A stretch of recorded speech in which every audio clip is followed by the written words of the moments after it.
नमस्कार, स्वागत है आपका the great Indian Bharat show में। जी हाँ, आज हम कुछ नए विषय के बारे में बात करेंगे। हालांकि ये मेरा सब्जेक्ट है, जीएसटी।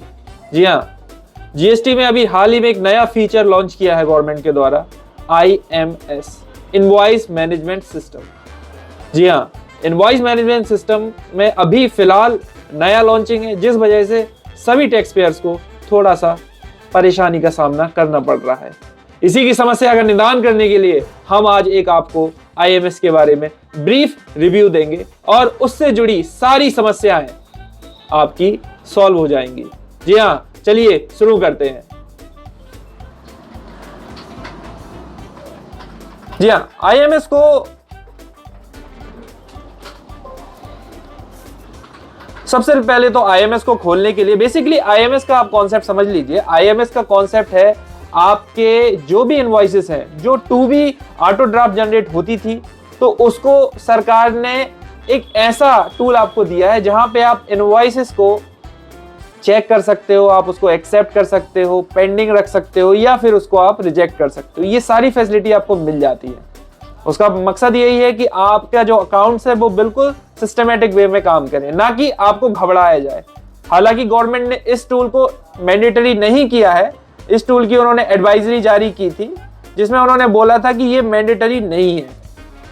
तो जो 22 सितंबर को एक FAQ डाला गया था, उसमें उन्होंने साफ बोला था कि ये जितना भी इनवॉइस मैनेजमेंट सिस्टम है, ये फिलहाल कोई मैंडेटरी नहीं है कि हाँ आपको इसको करना है, उसके बाद ही आप, अगर आप नहीं करते हो तो हो सकता है आपका कुछ ऑटो ड्राफ्ट हो। लेकिन इसमें थोड़ा सा इश्यू आ रहा है, कुछ कहीं ना कहीं कुछ इनवॉइस जो पिछले मंथ के थे वो आगे आ जाते हैं, तो उसी को हम थोड़ा सा चेंज कर सकते हैं। तो वो भी आसान है, कोई इतना बड़ा काम नहीं है कि नहीं आप उसको नहीं कर सकते हो।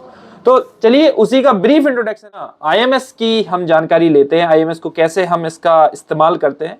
तो सबसे पहले तो आप सर्विसेज में जाएं, रिटर्न में जाएं, यहाँ पे आपको मिलेगा इनवॉइस मैनेजमेंट सिस्टम। जी हाँ, इनवॉइस मैनेजमेंट सिस्टम आपके सामने डैशबोर्ड खुल जाएगा। ये इनवर्ट सप्लाई के लिए, ये आउटवर्ड सप्लाई के लिए।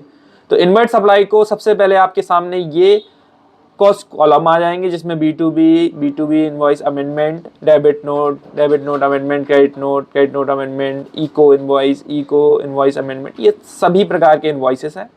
तो इसमें से आपको B2B पे जब आप क्लिक करोगे तो आपके सामने जो महत्वपूर्ण टूल्स हैं वो ये हैं, एक्सेप्ट, रिजेक्ट, पेंडिंग।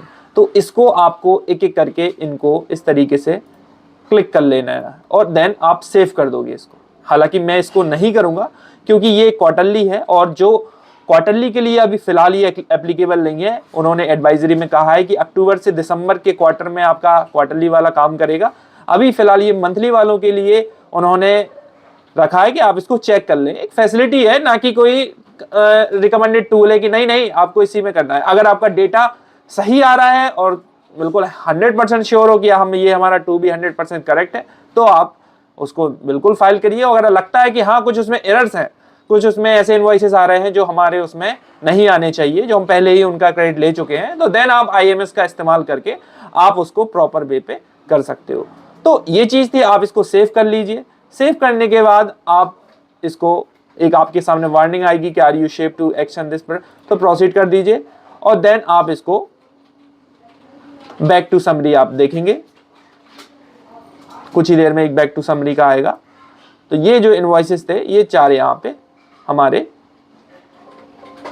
दिखने लगेंगे यहाँ पे कि एक्सेप्टेड इनवॉइस हमारे 4 हैं। तो ये जो पार्ट है ये आपको करना है। इसके बाद फिर आप कंप्यूट टू 2B कर देंगे तो देन आपका 2B जनरेट हो जाएगा। लेकिन फिलहाल मैं ये नहीं करूंगा क्योंकि इसमें मेरा क्वार्टरली है ये रिटर्न, और क्वार्टरली में ये एप्लीकेबल अभी नहीं है।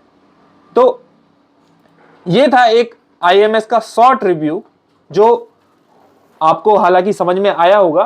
और तो इसी के साथ कुछ कंफ्यूजन रहते हैं तो आप मुझसे डायरेक्टली भी पूछ सकते हैं, कुछ ऐसा नहीं है कि नहीं मैं आपको बताऊंगा नहीं। तो thank you for watching my video, thank you.